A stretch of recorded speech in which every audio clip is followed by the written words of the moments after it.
ഡൽഹിയിൽ ബാലികയെ പീഡിപ്പിച്ചു കൊന്നു. കൊല്ലപ്പെട്ടത് പാതയോരത്ത് താമസിച്ചുവന്ന കുടുംബത്തിലെ 11-കാരി. മൃതദേഹം കണ്ടെത്തിയത് വനപ്രദേശത്ത് നിന്ന്. ടാക്സി ഡ്രൈവർ പോലീസ് പിടിയിൽ.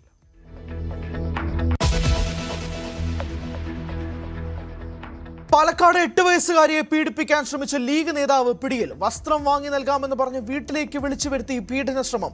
സംഭവം പുറത്തറിഞ്ഞത് കുട്ടി ബഹളമുണ്ടാക്കി പുറത്തേക്ക് ഓടിയതോടെ പിടിയിലായത് ലീഗ് പ്രാദേശിക നേതാവ് ഷിഹാബുദ്ദീൻ.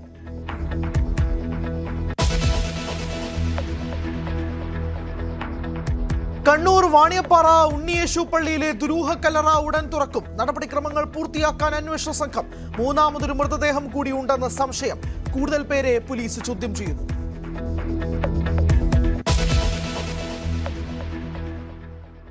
കൊട്ടാരക്കര നീലേശ്വരത്ത് മണ്ണ് നിറച്ചു വന്ന ടിപ്പർ ലോറി ആൾക്കൂട്ടത്തിലേക്ക് മറിഞ്ഞ് 3 മരണം. മരിച്ചവരിൽ ഒരു വിദ്യാർത്ഥി. അപകടത്തിൽപ്പെട്ടത് ബസ് കാത്തുനിന്നവർ. 4 കുട്ടികൾക്ക് പരിക്ക്. ബൈക്കിലിടിച്ച് ടിപ്പർ നിയന്ത്രണം വിട്ട് പാഞ്ഞു വരികയായിരുന്നുവെന്ന് ദൃക്സാക്ഷികൾ.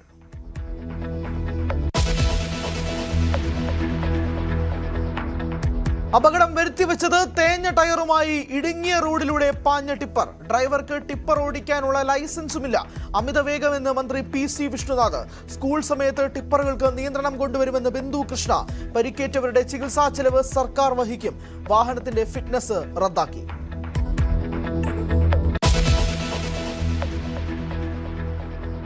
പിണറായി വിജയന്റെ നവകേരള സദസ് യാത്രയ്ക്കിടെ ഗൺമാൻമാരുടെ അക്രമം അന്വേഷിച്ചതിൽ അട്ടിമറി സ്ഥിരീകരിച്ച SIT.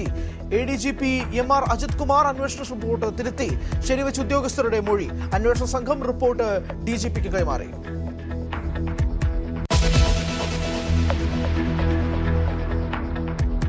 മദ്യനയത്തിലെ പുതിയ നികുതി നിർദ്ദേശം അഴിമതിയെന്ന് പ്രതിപക്ഷം. നീക്കം ബക്കാടി കമ്പനിക്ക് വേണ്ടിയെന്ന് ആരോപണം. ഇതിന്റെ ഗുണഭോക്താവ് എല്ലാവർക്കും അറിയാവുന്നതുപോലെ കർണാടകയിലെ ഒരു മദ്യ കമ്പനിയാണ്.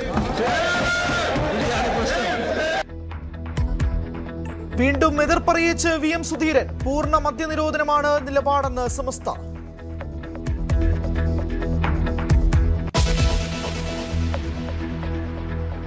അയോധ്യ ക്ഷേത്രത്തിലെ ക്രമക്കേടിൽ റിപ്പോർട്ട് തേടി പ്രധാനമന്ത്രി. UP സർക്കാർ വിശദീകരിക്കണം. പ്രാഥമിക റിപ്പോർട്ട് UP സർക്കാർ കൈമാറി. അയോധ്യ ട്രസ്റ്റ് സെക്രട്ടറിയെ മാറ്റിയിരിക്കും.